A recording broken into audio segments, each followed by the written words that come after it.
Thank you very much for listening to this week's talk on the Sedra of Shoftim. And we are dedicating our learning to the safety and success of all of the soldiers in the IDF and to the speedy and complete healing of all of the wounded.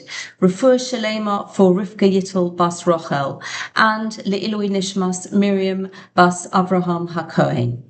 And we are celebrating the new month of Elul on Wednesday night and Thursday, Rosh Chodesh, first day of Rosh Chodesh Elul, which actually is the 30th day of the month of Av, and Thursday night, Friday, is the first day of the month of Elul.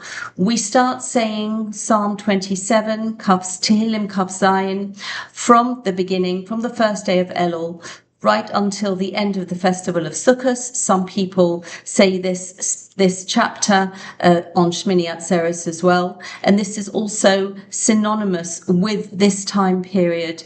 As we say, Hashem is my light and my salvation. And throughout the ups and downs of life, we are stating our faith. We are repeating the immortal words of King David and getting support and courage and focus. And also very particularly relevant is the fact that from the first day of the month of Elul, we begin the 40-day period that culminates with Yom Kippur, which is synonymous with forgiveness, as it is the third of the 40-day periods of time that Moshe Rabbeinu is learning, is receiving the Torah in the first of those 40 days from the festival of Shavuos. 40 days later, coming down to the debacle of the golden calf, the middle section of those 40 days from the 17th of Tammuz through to the beginning of the month of Elul, when Moshe is pleading with Hashem to forgive the sin of the golden calf. And then this final set of 40 days, which is the symbol of eternal forgiveness. And this is the spiritual emanation. This is the energy of this time period.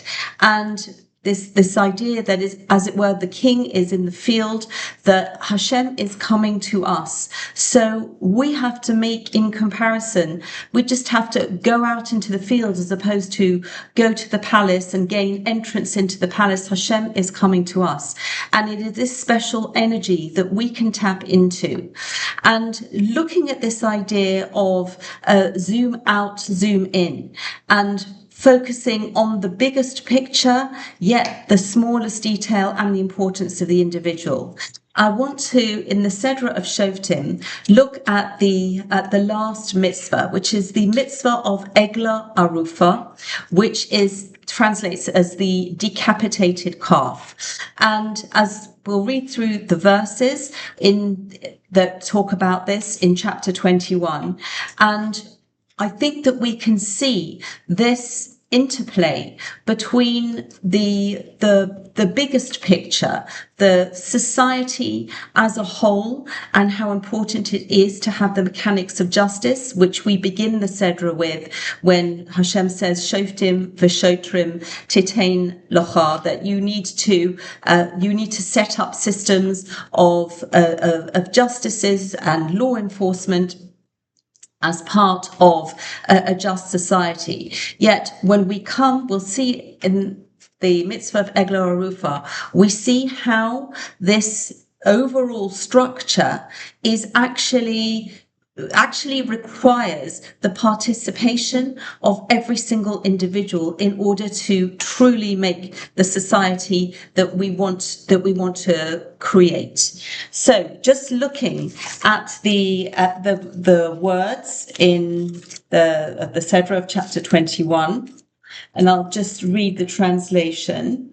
If one be found slain in the land which the Lord your God gives you to possess it, lying in the field, and it is not known who has slain him, then your elders and your judges shall come out, and they shall measure to the cities which are round about him that is slain. And it shall be that as for the city which is nearest to the slain man, the elders of that city shall take a heifer which has not been put to work, and which has not drawn in the yoke. And the elders of that city shall bring down the heifer to a rough ravine, which is neither ploughed nor sown, and shall break the heifer's neck there in the ravine. And the priests, the sons of Levi, shall come near, for them the Lord your God has chosen to minister to him, and to bless in the name of the Lord, and by their word shall every controversy and every stroke be tried. And all the elders of that city that are nearest to the slain man shall wash their hands over the heifer whose neck was broken in the ravine, and they shall answer and say, Our hands have not shed this blood, nor have our eyes seen it. Be merciful, O Lord, to your people Israel, whom you have redeemed, and lay not innocent blood to the charge of your people Israel, and the blood shall be forgiven them. So shall you put away the innocent blood from among you, when you shall do that which is right in the sight of the Lord. And this quite enigmatic mitzvah, very unusual circumstances, is sandwiched between the beginning of the section before the Egla Arufa. We have a section that talks about going to war, and at the end of Egla Arufa, beginning the next week's Sedra of Kisetse, again talking about war. And this, the verses of Egla Arufa, the mitzvah, and the clear messaging that is coming from the intention that is placed to an unidentified slain person. This is showing us, as it comes sandwiched between sections dealing with war, that when there is a wartime situation, which is something that we experience real time in Israel for the past years, and the Torah is showing us the importance of each and every life, that we are not going to succumb to the insensitivity. We are looking at the Torah for guidance to show us, because when in this this person who nobody knows who has been guilty of ending his life, yet all of the elders of the city come out and make a public declaration. They say, our hands have not spilled this blood. And in addition to these words, as if the elders of the city were the prime suspects in this case, which they were not, but equally, there is a ceremony of the Gemara and Sota describes the precise measuring to the nearest city, to the extent that even if it is very obvious that this this slain person is very close to one city, instead of saying, we can see it's definitely close to city X, but we take the measure, and according to some opinions, we even go to surrounding cities which are obviously further away, and we check that our eyes should be able to see, and we confirm that the city that the slain person is right next to is actually the closest city.